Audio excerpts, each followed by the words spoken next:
Joining us on the Jon Mahon Show right now is the lead singer of a band who are going to be giving us a brand new album called The Noble Art of Self-Destruction, out on August 25th. A man whose voice is almost as beautiful as his face. Show a lot of love and appreciation for Lucas from Holding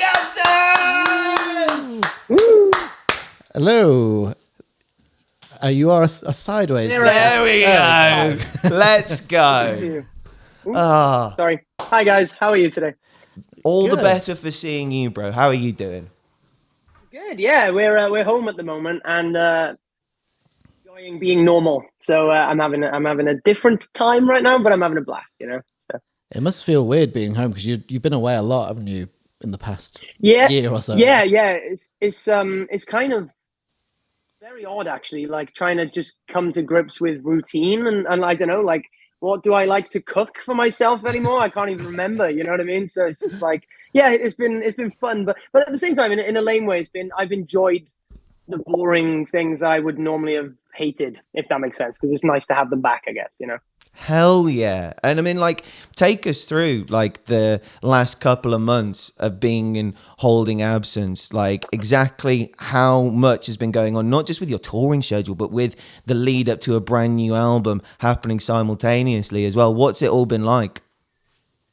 Yeah, it has been 100 miles an hour, to be honest, and like you said, it's not just the touring cycle, it's everything else. And when you think about an album, it's not just writing the music and recording the music, it's coming up with the artwork, even like dumb stuff like, even like visualizers, we spent a lot of time thinking about how we could make visualizer videos or like what the booklet of our vinyl would look like, and trying to sandwich that amongst touring is kind of insane, to be honest, because you spend being on tour. I kind of think a lot like being on tour is very similar to like when you're young and you go for a sleepover with your friends, and then the next day you're like just completely just wiped, but it's like that every day for months and months, so yeah, it is kind of weird going from that primal lifestyle and then having to look at your phone and be like, all right, answer the emails, come up with creative stuff, blah blah blah blah blah. It can be crazy, but just to answer your question, really though, this year we did 2 weeks around in the UK. We did a B-Town kind of headline tour with Void of Vision. That was awesome. Sick. And then we went straight to Europe with Electric Callboy, which was very interesting and really fun. And then we went straight to America from there and did a tour with The Plot in You, and got home. I think it was mid-May, I think. And then we did Slam Dunk, and now we're home until September. So that's our calendar at the moment, yeah. Hell yeah, because I crossed paths with you very, very briefly at the Heavy Music Awards. And like, considering how much you've been through by the sounds of things, like not sleeping in your own bed and like lots of long drives, like you looked very, very fresh at the Heavy Music Awards. Oh, thank you, man. I didn't feel it. He always looks great. Yeah, I was going to say, because I saw you at 2000 Trees last year, and I think you were there for the whole weekend, but you'd literally come off like a mad touring cycle. But I was like, you look fresh as a daisy. Thank you, man. Yeah, well, I think, I to be honest, 2000 Trees, when I saw you, you were lucky you caught me, I think perhaps the first day of our kind of stint, because last year's 2000 Trees, we actually stayed as a band and we camped for like 4 days, and because Thrice were playing and Turnstile and who else? Idols, who are our drummer's favorite band. So yeah. If you did the interview with me on the fourth day, it definitely didn't look like that. Oh yeah, for the whole weekend. I mean, I'm sort of like that. I try and schedule my interviews for the first day, so I'm like fresh. Get it out. By the end, I'm just like, oh, what have you been up to? Yeah. Well, what day is it today? It's Monday today, right? That's why I got this interview locked in. I grizzle down as the days go by. So if this was a Friday interview, I look like shit. So, yeah. Well, I mean, let's talk about some of the shows that you've been playing in the lead up to this new record. As you said, European run with Electric Callboy, US run as well. Like, what is it like as a band having to transition from not just one tour to another, but one continent to another in such close proximity? Yeah, man, that's a great question, because it is I don't think I realized for a long time how many hats you have to wear as a band. Like at the end of the day, you are your band and you play your songs. So you kind of curate an atmosphere and an energy at your show generally. But like, God, the band that we were playing with The Plotting You versus the band that we were playing with Electric Callboy was so different. And I think, it's a good thing, and I'm proud of us. But it's almost like trying to be a chameleon in a way, like trying to get the crowd to clap and do like whatever for the Electric Callboy shows, because we were aware that very few people would be there ready to feel the feels, what I mean? And then have it, and then doing the plot tour and being like, all right, we're with our kind of ilk, let's cater to that, let's do more emotional moments, and even then that can kind of translate to if we're the lightest band on some tours, we're the heaviest band on other tours. So sometimes we'll put heavier songs in the set to match them, sometimes we'll put lighter, what I mean? So it's constantly, every tour is different in a weird way, I guess. Hell yeah. And the Electric Callboy was arenas, wasn't it, for a lot of it? Well, yeah, even that in itself, you're playing we played a show in I think it was like Grand Junction, Denver or wherever, like some random place in the middle of nowhere, America. And like, I remember looking out and being like, this is kind of a community hall, I guess, but then, a month previous, we played like, I think 3 of the shows on that Callboy tour were like 10, Wembley size, and like, just trying to, even something as stupid as like, how do I make it not look like I'm absolutely lost on this stage? Because it's like, you don't really think about it, but you are like, sometimes you're like half a mile away from your bandmates, it's like, yeah, it feels like a long I was way. like running to stand near Scott, like it's just like, I always think such a weird thing with like crowd space as well. It's like sometimes you see venues and the crowd are so far away from the stage, it must be like, it's so weird trying to interact with them when they're like, the barrier is like all the way over there. Yeah, for sure. Like I am lucky as a vocalist that I kind of have the free freedom of movement, I guess. But like, I've kind of got like a walkway at the front. But I'd always look back at Ben and Scott, and if my walkway's there, they're like up the back, I guess, and they can't really go any further forward. So that crowd has a gap of however many, probably like 15, 20 meters or something, and it's like, yeah, you're right. So, but it's all part of the learning experience, and that was the first time we'd done a tour of that caliber. Damn. So, I think everything in life, you obviously get better as you go along, and I'm grateful that not many people paid attention to me as a musician for the first 5+ years of my life, because I improved without anybody watching almost. And there's a really odd situation, because when it comes to how do you become an arena band, people have to watch you if you're going to play arenas, because there's always got to be people there. Yeah, but like, how do you get better and practice, and I know for a fact, as great as that Callboy tour was, next time, if touch wood, we ever get the opportunity to do arenas again, we will be better having done those Callboy tours and practiced, That's awesome, man. I guess you can't really practice without doing it. No, that's what I mean. That's what I mean. So, and I think that's kind of why it was a good tour for us in a weird way, because if it was a Bring Me the Horizon tour, I would worry maybe that we'd turn people who could have been fans of ours off us by not being experienced enough. Whereas with the Callboy tour, it was almost a bit like, some of these people we won't win over, that's just a fact, which is fine, so yeah. Damn. Well, I mean, do you not think about just remixing some of the songs, get some dirty simps in there? Yeah. Little Euro. Yeah, the this is Afterlife. Hey, that sounds like a bag. I mean, indeed, like on that note, your pipes would lend themselves perfectly to dance music if that was ever something that you wanted to experiment with, or looking at getting some remixes done of Holding Absence stuff, because like I'd love to hear like your voice over a 128 beat and some synthesizers. Thank you, man. And I think that's actually an interesting point. I'm not sure if we've ever looked into it. I'm not sure, I don't know, but like, I know recently in the last year, Spirit Box and Devil Wears Prada, and who else? Was it North Lane or an Australian band? Or Avoid Division? Yeah. The whole, I think it's because people are realizing that a drop and a breakdown. Same thing. It's the exact same thing. Yeah.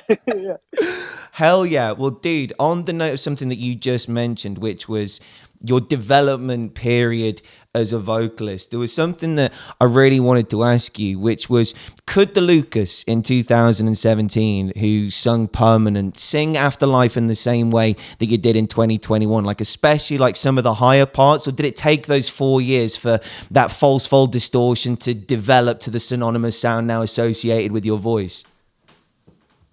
I think it's interesting because I listen back to videos. I got to be honest. Sometimes I'm like, I'm not sure if I'm a narcissist or if it's like actually, I watch videos back to see how I can improve. You know what I mean? And like every now and then I'll come across a live video from back in the day, and I'm really proud of how far I believe I've come as a vocalist. It's like because back in 2017, it was like.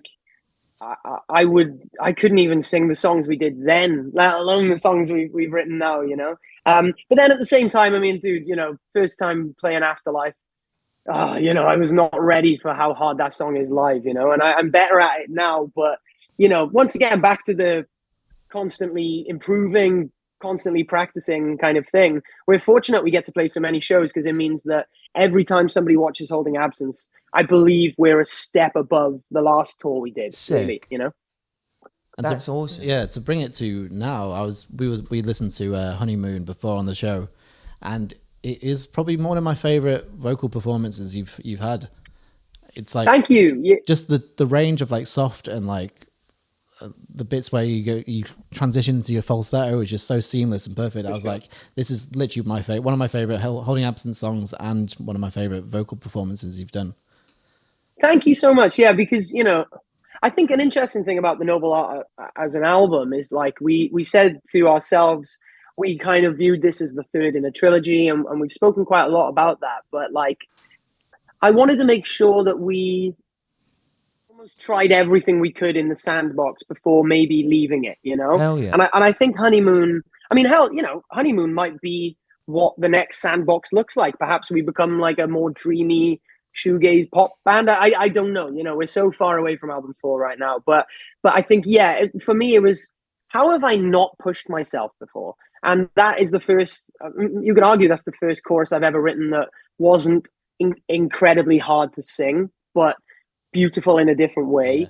Yeah. And like you said, those verses, the falsetto and the weird, like soaring kind of weird thing that, the midsection is super euphoric, but like that's going to take a lot of, there'll be a few days on tour. I definitely won't be able to pull it off. I don't think.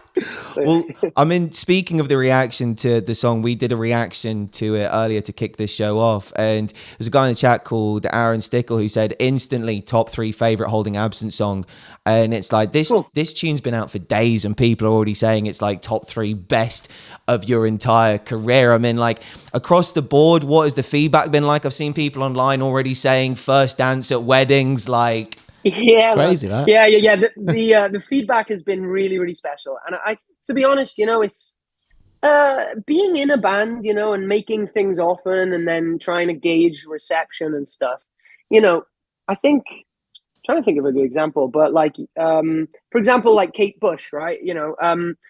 Her, you could argue her most popular songs were like Babushka or Cloud Busting or whatever, but like Running Up That Hill is now perceived as definitely one of her best songs, probably because over time it's had time to cook, and I don't get me wrong, that's like a 30-year gap, so I'm aware of that. But I think songs like Wilt and In Circles from our back catalogue, they've aged better than other songs, and I almost already feel like Honeymoon is going to age really nicely.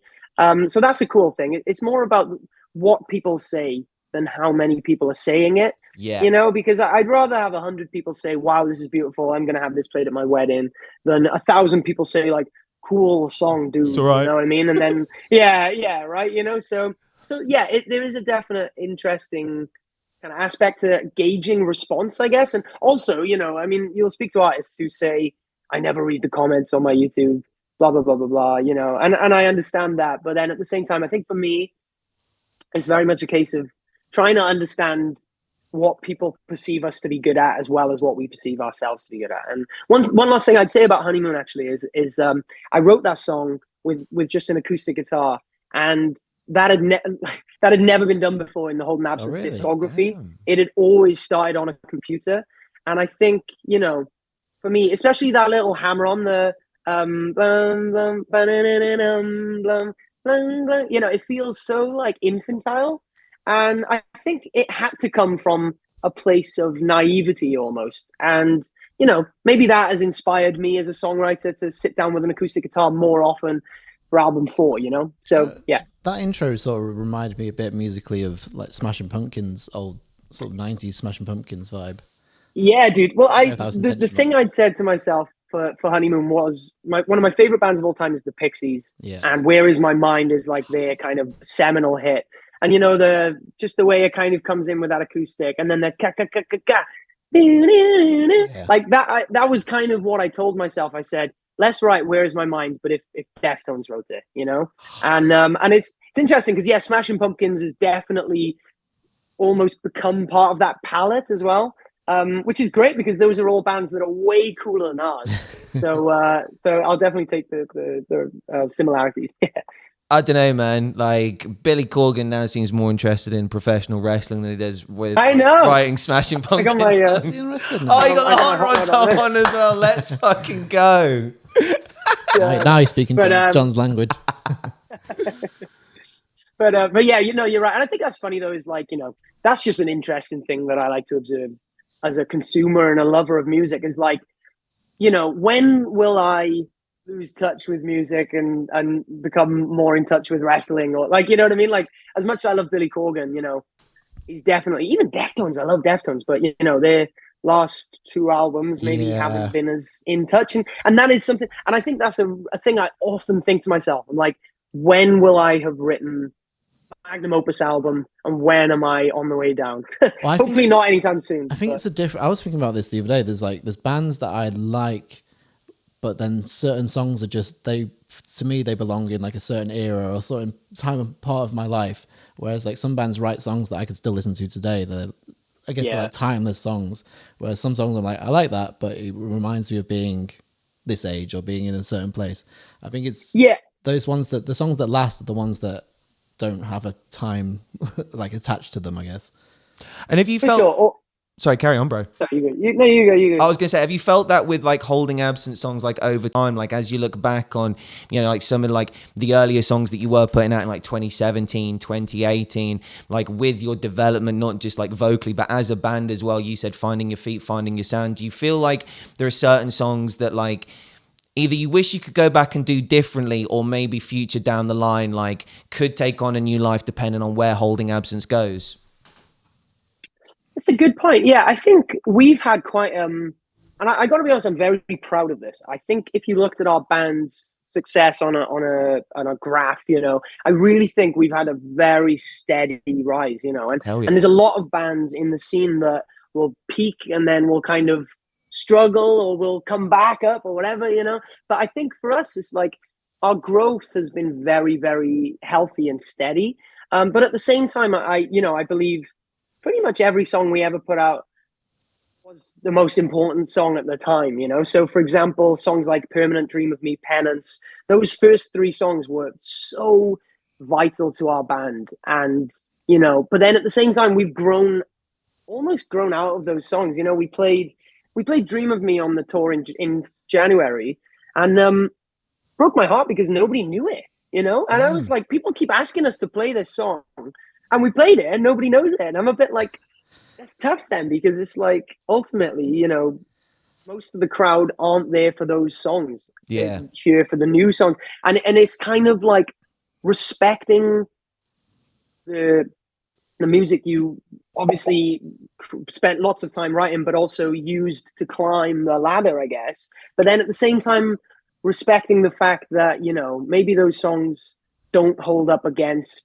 more recent stuff, and almost trying to leave the past where it is, but at the same time respecting it for what it is, and just today somebody tagged me in like in a tattoo of my handwriting saying I deserve to be happy now, which is a Penance lyric, and it never gets lost on me. But the thing that really sticks with me with that song, for example, is like that was the first kind of song that I wrote for Holding Absence. So those lyrics were written when I had no prospect, really. Do you get what I mean? Like, Yeah. now I'm like, I'm in a band and I'm in a vessel and we're moving towards something.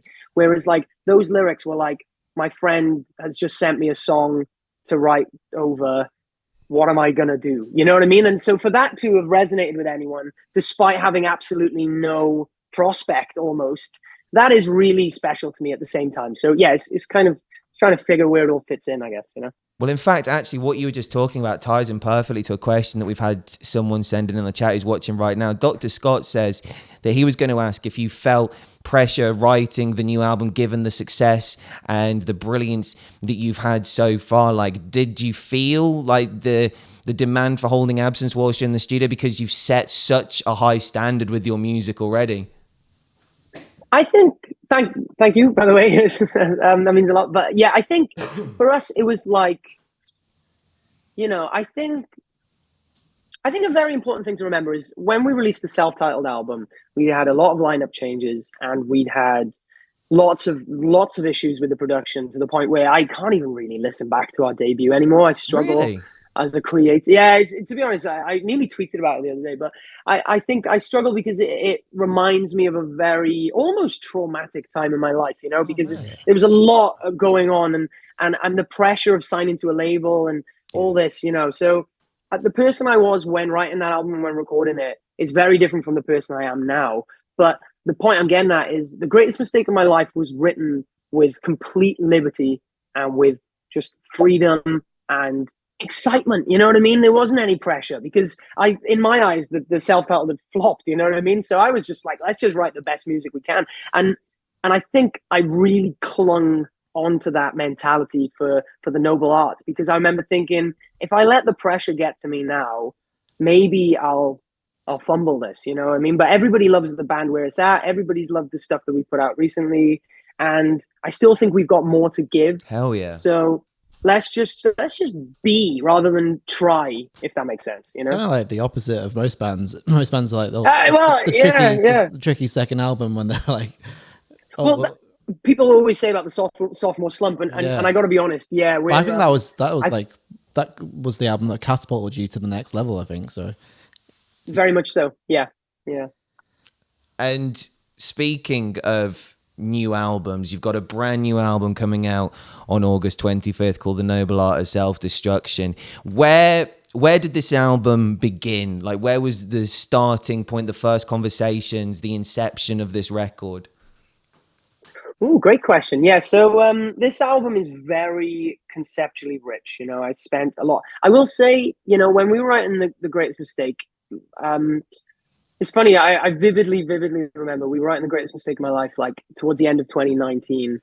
And, you know, me and Scott were working part-time in jobs and we were touring part-time, you know, and trying to find where we could fit almost. And that gave me a lot of time to think, but a lot of time to write at the same time. Whereas with The Noble Art, it was like, we're a full-time touring band now. And this album was written, you know, we toured for 3 months and we came home and we essentially forced ourselves to do 5-day weeks at the office and like go on writing retreats with just the band and just really try and essentially get the good stuff out, I guess, while we had time home. Sick. But obviously for me as a lyricist, there is no moment that I'm not thinking, right? So this album was almost like premeditated because I couldn't write music, if that makes sense, because we were on the road so much. But yeah, the kind of the inception for this album really was discovering kintsugi, which is the Japanese art form of mending things with gold. And I don't know if you guys know about this. It's super interesting, but the idea is that, you know, if you were to smash a plate and if you infused the glue with gold, you could obviously see that the plate was broken, but now it's got gold in it. Like, do you get what I mean? It's almost like saying our scars have like value, you know? Yeah. And it's like, yeah. And when I kind of heard that, I was like, dude, you know, and I will say it's not, you know, it's a famous kind of ideology, you know, they use it in therapy. It's a very common kind of idea. But then for me, I kind of got into art, which is like really random, but like, you know, Okay. I spent a lot of time thinking about art and just studying up a bit. And there was one day where I was looking up about, I watched a YouTube video about Michelangelo's David, and one of the quote was it was an angel in the marble, and I had to set it free. And I remember being like, "Woof, man, that's so profound." And that's one of the lyrics on the new album, "The Angel in the Marble," is kind of comparing us as blocks of marble, and we almost have like you have the freedom to turn a block of marble into anything. Do you get what I mean? It could be ugly, it could be beautiful, but it's our choice what we make of ourselves, essentially. And sorry, I'm going on a bit of a tangent, but basically keep going. Like, this is gold. The moment it all clicked for me was when I realized that for a plate, a kintsugi plate, and to become worth more is the moment that it breaks. Yeah. And the moment that a marble bust becomes something is also the moment that it breaks, like essentially destruction is creation.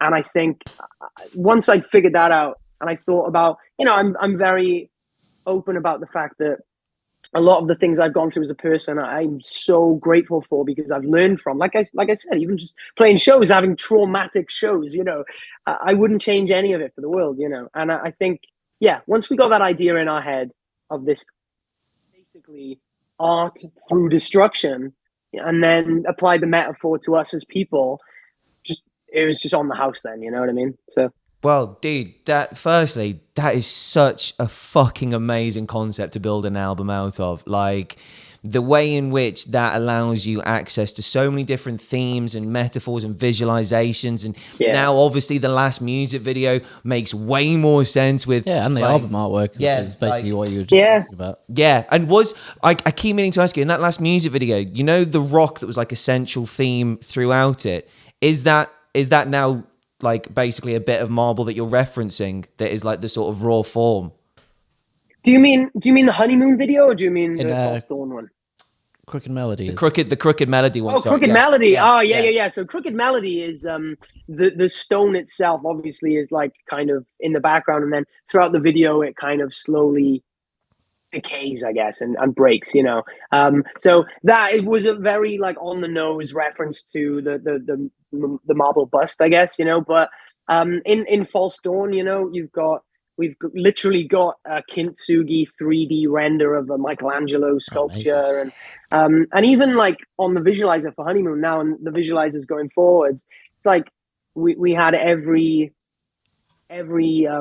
song had kind of like a talisman or like a symbol, I guess. So a moon, for example, or pair of scissors or whatever. And we just basically just dripped gold on them, as if like essentially we're just covering these things, but they're becoming more valuable, So trying to just constantly push that. And back to, I guess, the other thing as well for me, which is super vivid with this album is the white, blue, and gold, which is referencing the kintsugi china plate. But like all of our visuals, all of our clothes, everything is like white, blue, and gold. And I think we did a really good job of painting a universe out there, I like that you do that with it seems like every album has its own like color scheme. Like the first album was obviously black and white, and then the second one was just rich colors. Yeah, it was just more vibrant, right. Wasn't it?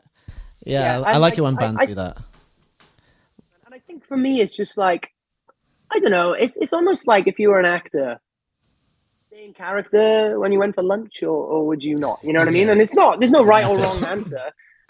Maybe I wouldn't stay in character going for lunch, actually, but in between takes, I don't know. You got to think like the more you commit to something, the easier it is to be embraced by it, I suppose, Hell yeah. And there are so many questions pouring in through our chat right now for you, because like by the sounds of it, there's a lot of Holding Absence fans that are so eager and itching to just get more information on this record. And Maxie's just gotten in touch saying, are there any features on the brand new album? Or is it top secret? No. Okay. No. That's not even a no with a wink. No, it's just a no. I'm trying to even think if there is any, but no. It's something we've spoken a lot about, and obviously we've had my sister featured on Die Alone in Your Lover's Arms as a guest vocalist. We obviously had Lockie from Alpha Wolf on the last one, but I kind of like the idea that, because the feature of my sister on The Greatest Mistake, it didn't say like her name. It wasn't like a big, we got a feature. And back to the trilogy thing, I remember thinking maybe, I don't know, if you looked at the trilogy in full, it kind of is cool that it doesn't say featuring anyone anywhere, if that makes sense. So, yeah. It's like a little hidden Easter egg. Mm. I love that. And speaking of features, we would be kicking ourselves if we didn't pull you up on a tweet Someone that you put out. Oh, shit. out the other day. Okay. Which, So, to quote yourself, that you have worked alongside Vessel from Sleep Token, but that collaboration will never see the light of day. Yeah. So Yeah. So basically, I'm not baiting, by the way. This is completely true. I got to be honest. I didn't realize how much of a stir it caused when I tweeted it, because it's got like an insane view count on it. it's because Sleep Token are like the biggest band in the world right now. Yeah, So I know. it's like, Yeah. I guess he's baiting away, but yeah, basically, just to put it to bed, during the pandemic, myself and Vessel just chatted, and we've been friends. The second ever Sleep Token show was supporting us and Loathe. oh, amazing. So, really from the inception, Sleep Token have kind of, we've been there and they've been there. So we share the same manager and stuff. So there's lots of through threads, but yeah, we did a collab on a song. The less I say, the less annoying it'll be over the years to knock it away. But yeah, we did a collab, and it was very much like first takes, you know what I mean, and just bouncing back and forth. And nothing ended up coming of it, but it was really good. Yeah, And, I don't doubt that for a second. To have been a fly on the wall in that studio, two of the most beautiful voices in modern music sitting down and fucking around for a little bit. Are you kidding me? Thank you. I appreciate. I'm grateful to be put up there with him, But I will say though, it was very much a computer. You sent me a demo. I'll send you. Yeah, you said it was back, over lockdown, wasn't kind it? of thing. So I guess. Yeah, exactly right. But I mean, more than anything, I'm being quite stern about it because I know Sleep Token's secrecy is so important, and they're good friends of ours. And I actually feel bad even mentioning it because I hate the thought of it looking like I'm baiting some like traffic or whatever. But sadly, I really don't think they would ever want it out there. And I don't think we would either because it's just a bit random. But it was great and it exists. And I think it's only on my computer. So there's just you and Vessel sat there with something that there inevitably would be millions of people around the world. There's some studying hacking right now. There's some emo hacker right now just trying to get into your IP address. Well, I mean, speaking of being on the same manager in a Sleep Token, one thing that I did want to ask you is the fact that obviously there is a Wembley date that is sold out that needs a support band. And I mean, I can't imagine a better support band to warm up for Sleep Token at Wembley than you guys. I think it's interesting because I respect Sleep Token so much. I wouldn't even offer, if that makes sense, because I know that they are so just in control, and I know for a fact. I mean, part of me likes to think that they won't even like have a support. I think that'd be hard as fuck. Yeah. Also, can I just say, I'm so shocked that people didn't turn up at the Heavy Music Awards and like in some way announce this Wembley show. That would have been the night before or the week before, whatever. They won an award at Wembley. Yeah. They announced the show. And I was like, turn up masked. I don't know, hold up a date and leave. Yeah. Just like even like if you want to pro wrestling it, like have it on the visualizer on the LED screens at the back, just like arms in the air, Undertaker style. Just have like a fake voice. Like church bells bonging in the background. Even do like the lightning bolt down to the stage and then he like disappears. He just runs out the back. I can confirm that, we probably definitely won't be on that. But it would be great. But I also think back to it as well. Like I said about Electric Callboy, some bands' fan bases are just so theirs that, I think it'd be hard to support a band like Sleep Token anyway, because nobody's turned up for anything other than worship, So. I mean, you like as I said, if it was to be any band like to go alongside like musically what you get from a Sleep Token performance after seeing you guys live, like the fit on that bill would be perfect. Because I mean, like if you're going to expect a headliner with a beautiful voice, kind of want the support band to have a singer with a beautiful voice as well. So you tick every box necessary to support Sleep Token. Thank you. I appreciate that. I think we're closer than I am. I think we get credit for almost sometimes because, like, you know, when I listen to their music, sometimes I'm like, you know, these are demos that I send sometimes, you know, but it's like I think it's just the spaces we operate in are almost different, even if we do them almost kind of similarly, I guess. Yeah. But yeah, but good for them though. No, Legends, and it's so cool that a band that didn't need any sort of persona blew up from the UK as well. You know, you talk about the holy trinity of metalcore. You've got Bad Omens, Spirit Box, and a British band. You know, so which is cool as hell. So, yeah. hell yeah. And we won't keep you much longer, bro, because we've had a lot of your time this evening. We're very, very grateful for it. But one thing we did just want to pass on is a couple of compliments from the comment section. And there's someone called Sinking Kitchen who says, Sleep Token are one of the few bands I absolutely love every single song from, and it's hard to pick favorites. And it's just all of that going on throughout the chat. I mean, like, everyone who's gotten in touch is like sending like heart eyes emojis, saying like, we can't wait to see you at 2000 Trees. Like, at this stage in Holding Absence's career, it feels like your fan base is just constantly evolving and growing and like continuing to snowball like record on record. Ethan says Wilt is Honeymoon's older emo cousin. Would you agree? Yeah, 2.5 times the length as well. Yeah. But before we get out of here, Lucas, in terms of stuff that you can say about the brand new record, which is coming out on August 25th, are there some songs on there that you are itching for people to hear, or is there a favorite of yours that people aren't aware of for a specific reason that once they hear, like, you can't wait to see what they have to say about that one? Well, Honeymoon was definitely one of them, so I'm glad that one's out there. Sick.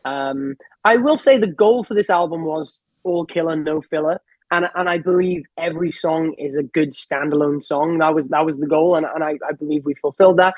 Me personally, though, I think The Angel in the Marble will probably be maybe the most emotional song in our catalog if you get what it's about, almost, you know. Because I really, really went in on that one. But personally, we've got a song called Her Wings, and it is 100% just like a My Chem worship song. Like, I can't believe, like, not to be controversial, but it sounds more like My Chem than any other band I think I've ever heard. Genuinely, I wish that song was another band. What era of My Chem are we talking here? Because obviously there's quite a span. Are we talking like early or later My Chem? Like, is it a Danger Days or is it like Three Cheers? I would say Three Cheers. Yeah. It's got like it's got a punk, and it's got that kind of creepy semitonal kind of. Well, Bring Me just did a big My Chem chorus in Lost. Yeah, true. Yes, very good point. And the other new song is brilliant as well. So Bring Me are on fire at the moment. Hell yeah. As are Holding Absence, bro. Lucas, we cannot thank you enough for your time today, my friend. And if you're sat here watching this stream, my friends, Honeymoon is out now. The Noble Art of Self-Destruction drops on August 25th. 2000 Trees Festival, I do believe, will be the next time that we get to see you. 2 performances over the weekend, Wednesday and the Sunday. Well, Saturday? Is it? No, is it the last day? Oh, no, Saturday. Saturday's the last day. Yeah. So Wednesday. Also, just and before we go, we're playing pretty much 2 entirely different sets that weekend. Amazing. So, sick. A whole lot of music. Yeah. Holy shit, let's go. Well, that is a USP to go and see Holding Absence in and of itself. But Lucas, my friend, thank you ever so much for your time, and best of luck with the release of the brand new album. My friend, show a lot of love and appreciation for Lucas from Holding Absence. Cheers, thank you very much for having me. No, thank you, bro. We really do appreciate it, man. Thank you, dude.